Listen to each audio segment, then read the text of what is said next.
Em 2001, a WorldCom era a segunda maior empresa de telecomunicações dos Estados Unidos. Tinha 80 mil funcionários. Operava redes de fibra ótica em 65 países. Processava metade de todo o tráfego de internet dos Estados Unidos. Era listada na Bolsa de Nova York. Era considerada um dos pilares da nova economia digital. Em julho de 2002, declarou falência com 41 bilhões de dólares em dívidas. Era a maior falência corporativa da história americana até aquele momento. E a causa não foi a crise das .com, embora ela tenha ajudado. Não foi má gestão, embora ela existisse. A causa foi uma fraude contábil de 11 bilhões de dólares. Uma das maiores fraudes corporativas da história da humanidade. E o pior, foi descoberta por uma auditora interna com uma pequena equipe, trabalhando com planilhas básicas, que simplesmente começou a fazer perguntas que ninguém havia feito antes. A história da WorldCom é sobre como a arrogância de quem está no poder cria pontos cegos. E sobre como às vezes uma pessoa com planilha e coragem consegue ver o que ninguém mais queria ver. O WorldCom começou como uma pequena empresa de ligações de longa distância no Mississippi, nos anos 1980. Bernard Ebbers, seu fundador e CEO, era um homem de presença física imponente, carismático, de origem simples, que havia trabalhado como motorista de ônibus escolar antes de entrar no negócio de telecomunicações. Não era um homem de tecnologia. Era um homem de negócios e de persuasão. Nos anos 1990, o setor de telecomunicações estava em ebulição. A desregulamentação abriu o mercado. A internet estava crescendo. Quem controlasse as redes de comunicação controlaria o futuro. Ebbers apostou em crescimento por aquisição.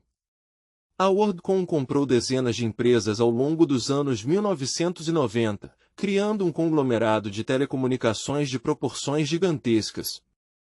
A aquisição mais ambiciosa foi a MCI Communications, em 1997, em um negócio de 37 bilhões de dólares.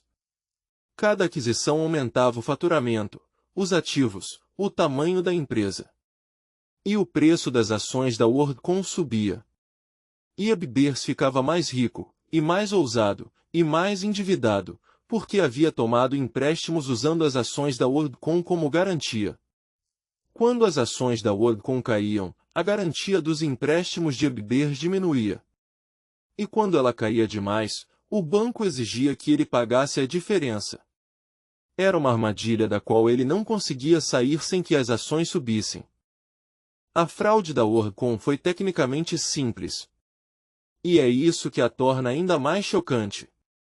Empresas de telecomunicações têm dois tipos principais de custos. Custos de capital, que são investimentos em infraestrutura como cabos, roteadores, equipamentos. Esses custos são amortizados ao longo de anos nos balanços contábeis. E custos operacionais, que são despesas do dia a dia como salários, aluguel de linhas de terceiros, manutenção. A diferença importa porque custos de capital aparecem no balanço de forma diferente dos custos operacionais. Se você classifica um gasto como capital, ele não aparece integralmente na demonstração de resultados do mesmo ano. Isso reduz artificialmente as despesas declaradas e aumenta o lucro reportado. O que a WorldCom fez foi classificar bilhões de dólares em custos operacionais como custos de capital. Especificamente, os custos de aluguel de linhas de telecomunicações de terceiros, chamados de line costs, são claramente despesas operacionais.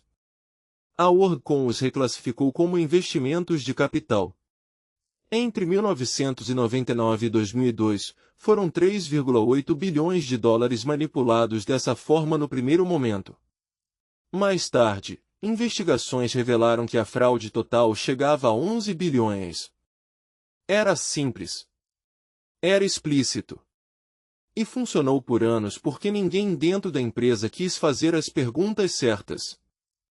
Cynthia Cooper era diretora de auditoria interna da WorldCom em 2002. Não era uma posição de grande prestígio na empresa.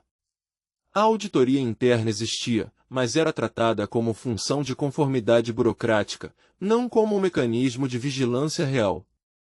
Em maio de 2002, Cooper recebeu um sinal de alerta de um colega da área financeira que havia sido transferido de divisão após questionar algumas movimentações contábeis.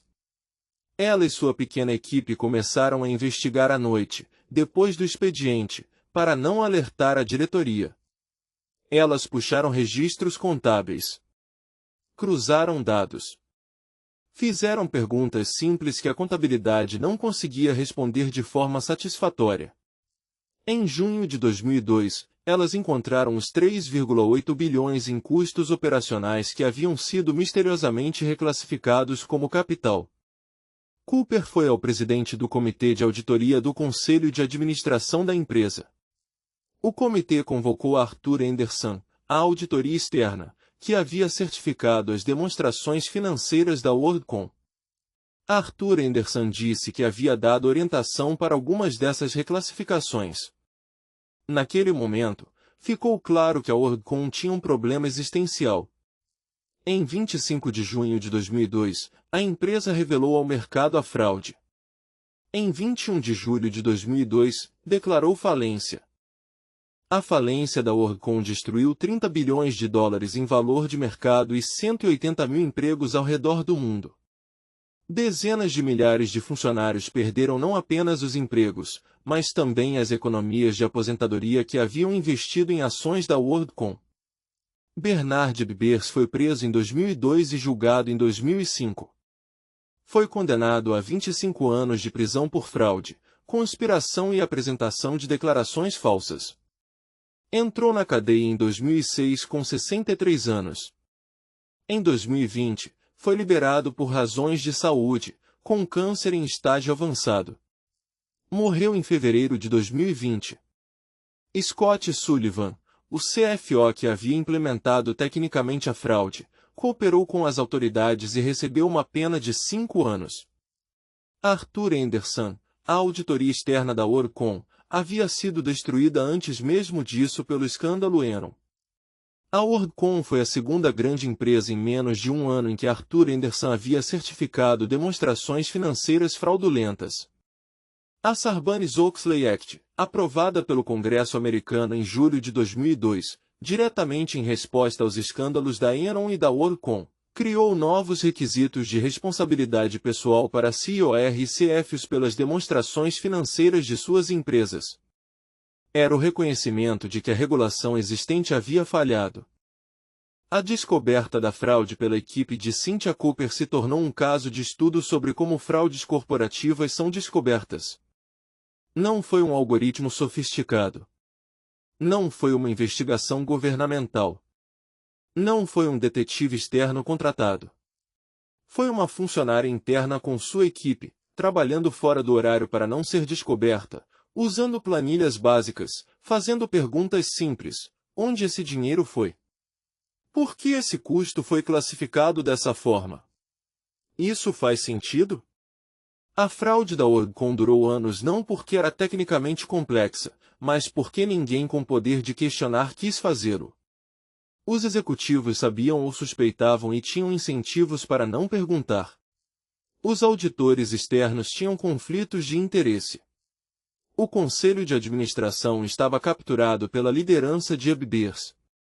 O que Cooper fez foi exercer o ceticismo profissional que deveria existir em qualquer organização: questionar, verificar, cruzar dados, não aceitar respostas vazias.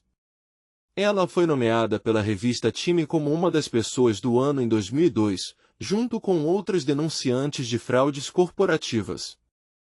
A WorldCom e a Enron colapsaram no mesmo período, em 2001 e 2002, e são frequentemente analisadas juntas como caso estudado de falência de governança corporativa.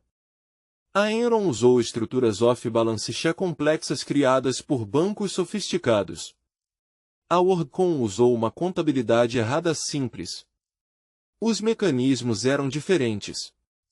Os resultados eram parecidos: demonstrações financeiras falsas, investidores enganados, empregos destruídos. O que os dois casos revelaram foi que o sistema de verificação que deveria proteger os investidores havia falhado em múltiplos pontos ao mesmo tempo. Auditores externos com conflitos de interesse. Conselhos de administração capturados pela liderança executiva. Analistas de Wall Street com incentivos para publicar recomendações positivas sobre empresas cujos IPOs e bônus de banco dependiam. A reforma Sarbanes-Oxley abordou alguns desses problemas. Criou requisitos mais rigorosos de independência de auditores. Estabeleceu responsabilidade pessoal criminal para COR e CFOs. Criou um conselho de supervisão para as firmas de auditoria. Mas reformas regulatórias chegam depois dos escândalos, não antes. E cada nova geração de fraudes encontra caminhos que a regulação anterior não previu. A WorldCom foi simples. É isso que ela tem de mais perturbador. 11 bilhões de dólares em fraude. Uma das maiores da história. E no centro dela, um lançamento contábil simples que qualquer contador com alguns anos de experiência poderia reconhecer como errado. Como isso aconteceu? Porque os incentivos estavam todos alinhados para não perguntar. Ebders precisava que as ações subissem. Os executivos precisavam que Ebders ficasse feliz. A auditoria externa precisava dos contratos da WorldCom. O conselho de administração era formado por pessoas que confiavam em Ebders. E quando os incentivos estão alinhados para não questionar, as perguntas mais simples ficam sem resposta por anos. A história da WorldCom é a história de como as instituições falham quando as pessoas nelas inseridas têm mais a perder com a verdade do que com a mentira. E a história de Cynthia Cooper é a história de uma pessoa que decidiu fazer a pergunta óbvia que todos evitavam. E que encontrou a resposta que ninguém queria ouvir. Em sistemas onde todos têm incentivos para não ver, às vezes basta uma pessoa disposta a olhar. Se você chegou até aqui, deixa o like e se inscreve. Toda semana tem uma nova implosão para investigar.